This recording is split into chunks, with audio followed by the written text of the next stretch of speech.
Olá, turma do nono ano, tudo bem? Bom dia, boa tarde ou boa noite. Então vamos iniciar nossa segunda aula, tá? De português do nono ano, ainda conteúdo do primeiro bimestre, ok? Abra um livro, então, na página 66 para poder acompanhar, ok? Então vamos esclarecer alguns conceitos iniciais aqui, tá? Em relação às palavras. Repara que eu tenho aqui esse sintagma, né? O Rei Leão. Aqui, rei é um substantivo e leão é um adjetivo, as funções bem claras dele. Por quê? Que tipo de rei ele é? Ele é um rei leão.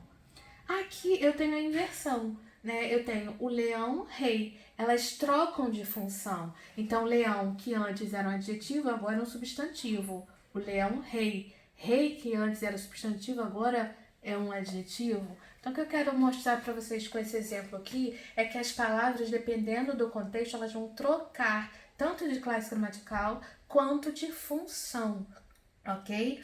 E são as funções das palavras dentro da oração que a gente vai estudar agora, ok? Quando a gente estuda classe gramatical, quando eu falo adjetivo, substantivo, advérbio, pronome, eu estou falando do estudo de morfologia. Quando eu estudo a função da palavra na oração, é sujeito, é predicado, é objeto, complemento, eu falo em sintaxe. Por isso que nós vamos estudar hoje funções sintáticas, ok? A primeira função sintática, no caso, é o sujeito. O que é o sujeito? É de quem eu falo, tá? Eu posso falar de um lugar, de um animal, de uma situação, de um sentimento ou de uma pessoa. Carlos vendia livros. De quem eu estou falando? De Carlos. Então, Carlos é o sujeito da oração. Só que eu tenho também exemplos de orações sem sujeito, onde eu não tenho indicação de quem está realizando aquela ação, de quem eu estou falando. Choveu muito ontem. Então, nessa oração aqui, eu tenho unicamente o predicado, tá? Lembrando que o predicado abrange o verbo. Então, choveu muito ontem. É uma oração sem sujeito, onde o verbo, eu tenho aqui o verbo choveu, que indica um fenômeno da natureza. Trovejou muito ontem, nevou muito ontem, né? São todos verbos que indicam o fenômeno da natureza. Então, eu tenho oração sem sujeito. Eu também tenho oração sem sujeito com verbos impessoais. O que é um verbo impessoal? É tipo um verbo genérico, que ele não indica, né, quem está realizando a ação. Havia muitas leis. Esse havia, ele é pessoal, no sentido de existir. Eu não tenho indicação de ninguém ali, tá? Havia muitas leis. Eu posso também ter faz 2 meses, o faz também no sentido de tempo, é o verbo pessoal. Então, tanto aqui quanto aqui, eu tenho oração sem sujeito, ok?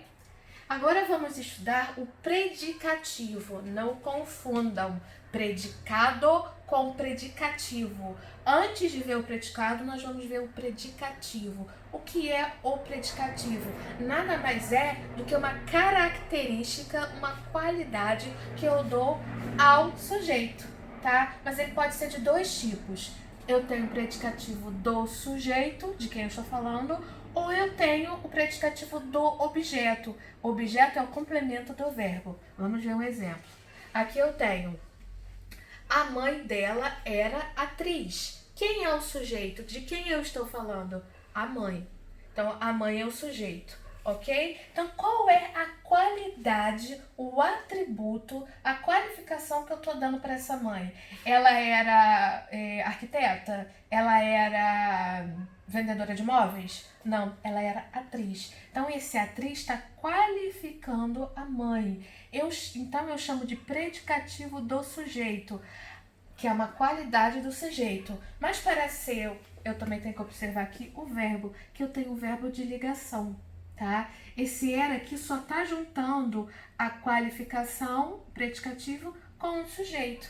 Vejam que esse verbo era, é o verbo de ligação, ele não tem um peso muito forte de significação. Ele não tem uma carga de ação sendo realizada, ok? Então, pesquisem aí na internet, coloca lá, lista de verbos de ligação. Vai vir uma penca, tá? São esses verbos menos pesados, que indicam menos ação, que ele só tá ali para ligar o predicativo com o sujeito, ok? E vamos ver o predicativo do objeto. Então, vejamos. Eu tenho a oração: acho bela a vida. ok? Então, percebam aqui que eu não vou olhar mais para o sujeito, eu vou olhar para o objeto, eu vou olhar para o predicado. Eu tenho o verbo, ó, e o que é bela a vida? Tá complementando o verbo. Se eu tirar bela a vida, fica acho. Eu acho o quê? Acho que o Flamengo vai ganhar o próximo jogo? Acho que o coronavírus vai ser derrotado? O que eu acho? Não sei. Bela a vida. Então, esse bela a vida está complementando o sentido do verbo, tá? Mas, qual é o predicativo do objeto aqui, tá? Então, o complemento do verbo eu chamo de objeto, ok? Então, o objeto é o nome de um complemento verbal, tá? Ele tá aqui para complementar o verbo acho. Só que o complemento aqui é a vida, tá? Que é um objeto direto. E o que esse bela tá fazendo aqui? O bela tá complementando mais o acho ou a vida? A vida, né? Então é o complemento do objeto, tá? Porque o que é bela? É a vida. Eu sei que tudo isso aqui está complementando o verbo, mas separadamente esse bela está complementando a vida. A vida não é feia, a vida não é difícil, ela é bela, ok? Então esse atributo, essa qualificação do objeto, eu chamo de predicativo do objeto. Reparem que ele não está mais classificando o sujeito, e sim o objeto, ok? Então, predicativo do objeto. Mais pra frente nós vamos falar de objeto. Agora sim vamos falar de predicado, tá? O que é o predicado? É a informação que eu dou sobre o sujeito. O que se fala do sujeito? Carlos vendia livros. Quem é o sujeito de quem eu tô falando? Carlos. Mas qual é a ação que Carlos realiza? Qual é a informação que eu dou sobre Carlos? Que ele vendia livros. Então, vendia livros é o predicado. Mais uma vez, lembrando que o predicado abrange o verbo, ok? E o predicado, por sua vez, tem dois tipos. O predicado nominal e o predicado verbal. Como que eu vou identificar se o predicado é nominal ou verbal? Tá? Mais uma vez, reparem no nome dele, predicado nominal. Então, o que vai ser mais forte aqui vai ser o peso do nome. E que nome é esse? Então, olha só, eu estou estressada, ok? Vejam bem, eu tenho o sujeito, eu, e eu tenho o predicado, que é estou estressado. Mas esse estou estressado, ele é que tipo? Ele é nominal, por quê? Eu tenho aqui, ó, um verbo de ligação. Aqui o verbo estou, ele não está indicando uma ação, ele indica uma condição emocional. Então é um peso menor.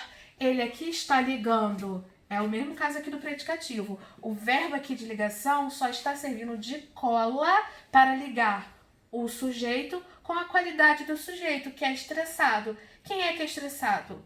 Eu. Então, estressado, ó, o predicativo do sujeito, tá? Lembrando que... Por que ele é nominal? Porque o verbo tem menos peso. Quem vai ter mais peso é o estressado, que está qualificando o sujeito. Então, predicado nominal, ok? Por que nominal? Repetindo, porque o verbo tem menos peso de ação. Já é diferente aqui, ó.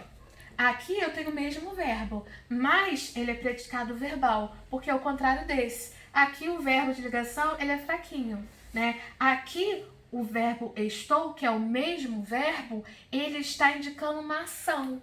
Eu estou no trânsito, ou seja, eu estou praticando uma ação. Então, aqui ele tem peso fraco, aqui ele tem peso forte, de ação sendo realizada. Então, se ele indica uma ação sendo realizada, ele é predicado verbal. Lembra que eu falei que uma mesma palavra pode ter funções diferentes dentro da oração. Tá aqui o exemplo, ok? Então, vamos falar agora da quarta função sintática, que é o agente da passiva. Não sei se vocês já viram o agente da passiva, voz ativa, voz passiva, mas para a gente entender o agente da passiva, eu vou revisar rapidamente o que é voz ativa e voz passiva, tá?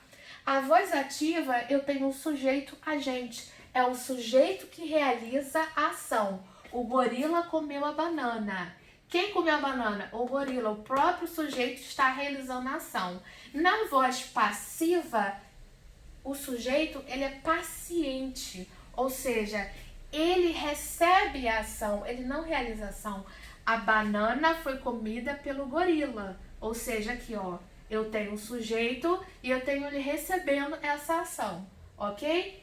Então, o que é agente da passiva? O agente da passiva é esse termo, né, que indica aí quem está fazendo. Então, olha só, a ordem foi ignorada por todos. Quem é o agente da passiva? É esse pedacinho aqui, ó, por todos, tá? Então, eu tenho o sujeito, que é a ordem, foi ignorada, então eu tenho não só um verbo, eu tenho uma locução verbal que está na voz passiva. Foi ignorada, ok? Por todos, agente da passiva. Lembrando que o agente da passiva, ele sempre vai ser introduzido por preposição.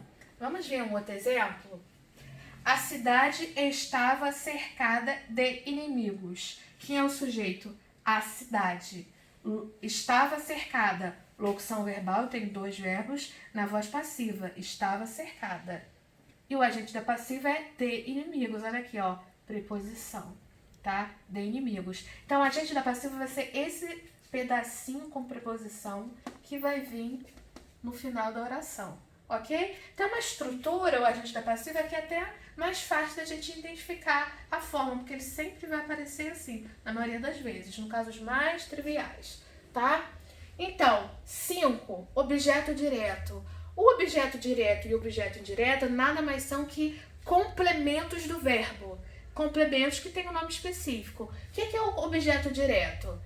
Comprei óculos novos. Então, se o verbo ele precisa de complemento, eu chamo de verbo transitivo. Então, eu tenho o verbo transitivo direto e eu tenho o verbo transitivo indireto. O verbo transitivo direto é aquele que precisa, sim, de complemento, mas o complemento dele, ele vem sem preposição, tá? Comprei óculos novos. Se eu tirar o objeto, comprei o quê? Comprei sapato? Comprei uma blusa nova? Comprei um carro novo? Comprei 3 condomínios? Não sei.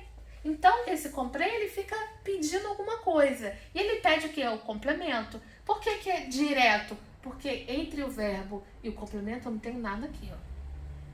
Eu poderia ter um artigo, por exemplo. Comprei um óculos de prata. Não, confundi, ó. Comprei um carro novo. Continuaria sendo, sim, objeto direto. E o artigo 1, ele não é preposição, então não tem problema, tá? Já no objeto indireto, aí sim eu tenho preposição, ó. Gosto muito de doces. Se eu tirar o objeto aqui, fica gosto muito de quê? De maratonar séries? Gosto muito de pizza? Não, eu gosto muito de doces. Então, o verbo, ele pede um complemento. Só que esse complemento, ele é indireto. Por quê? Porque ele tem preposição, tá? Entre na internet, pesquisa lista de preposições. Vai vir uma penca de preposições. Porque eu só botei um exemplo aqui, tá? E para terminar, adjunto adnominal e adjunto adverbial. Revisão, porque nós estudamos, ó, pra caramba isso aqui ano passado no 8º ano. Revisando. O que é um adjunto adnominal? Adjunto significa o que vai junto. É uma palavra que vai junto de quem? De um nome, tá? Aqui eu tenho, meus amigos fizeram um belo passeio de barco. Então, o que vai junto no nome? Quais são os nomes aqui? Eu tenho um substantivo, tá? Amigos. O que está classificando aqui o amigos? O que está sendo juntado aqui que está aumentando o sentido? Meus, que é pronome. Eu tenho, ó, um belo passeio. Então, eu tenho amigos, né, que é substantivo, e passeio, que é substantivo. O que está sendo acrescentado ao substantivo amigos? Meus, que é pronome. E passeio? Um, que é artigo, belo, que é adjetivo, e de barco também, que é uma expressão, tá? Tá todos eles classificando o passeio, o substantivo, tá? Por último, adjunto adverbial. O adjunto adverbial são os advérbios que vão complementar o sentido do verbo. Verbo, adjetivo ou outro advérbio. Aqui eu só coloquei do verbo, tá? Então, eu tenho às vezes, que é um advérbio, durmo tarde. Então, o que está complementando o durmo? Eu poderia tirar e ficava durmo. Tá, mas eu posso melhorar isso? Posso. Às vezes durmo. Tarde. Então aqui eu tenho um advérbio e aqui eu tenho outro advérbio que acrescenta um valor ao verbo durmo, ok? Exercícios, páginas 65, 66, 68, 69, 70, 71 e 72, ok? Qualquer dúvida, vocês voltem no vídeo, na explicação. Não entendeu? De jeito nenhum? Entra comigo, fala lá no grupo, tá? Fala comigo lá no grupo que eu esclareço todas as dúvidas. Não se esqueçam que depois que esse vídeo for postado, eu vou colocar para vocês a foto do esquema que eu fiz dessa explicação. Então, vocês vão primeiro assistir o vídeo, depois vocês vão copiar no caderno como se fosse aula normal, tá? Cópia de quadro, colocando o cabeçalho, copiando o conteúdo e só depois vão fazer o exercício no caderno, ok? Qualquer dúvida, estou à disposição. Tchauzinho!